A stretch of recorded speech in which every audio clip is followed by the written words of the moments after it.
తర్వాత మాట్లాడుతున్నాడు, వాళ్ళకి ఏం కలిగిందంటే భయం కలిగిందంట. మరియు అనేక మహత్తర కార్యములను సూచక క్రియలను అపోస్తలుల ద్వారా జరిగెను. విశ్వసించిన వారందరూ ఏకముగా కూడి తమ కలిగినదంతయు సమిష్టిగా ఉంచుకొనిరి. ఇదియుగాక తమ చరచరాస్తులను అమ్మి అందరికి వారి వారి అక్కర కొద్ది పంచిపెట్టిరి. మరియు వారి ఏక మనసుకులై ప్రతిదినము ఏమండి అప్పుడప్పుడు ఇష్టమైతేనా ఆరోగ్యం లేనప్పుడా మరి శేఖర్ గారు 3 రోజులు బట్టి ఆరోగ్యం బాగాలేదు, అయినా సరే వచ్చి కూర్చున్నాడే. ఒక కమిట్మెంట్ ఉండాలండి మనం.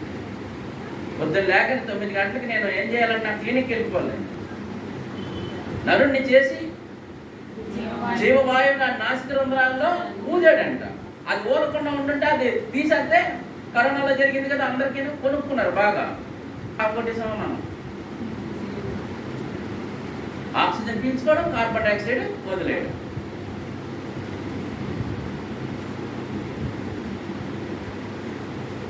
అంటే ఇప్పుడు అక్కడ అంటున్నాడు, తప్పక కూడుకొనుచు ఇంటింట రొట్టె విరిచారు. ఎక్కడెక్కడ విరిచారంటండి?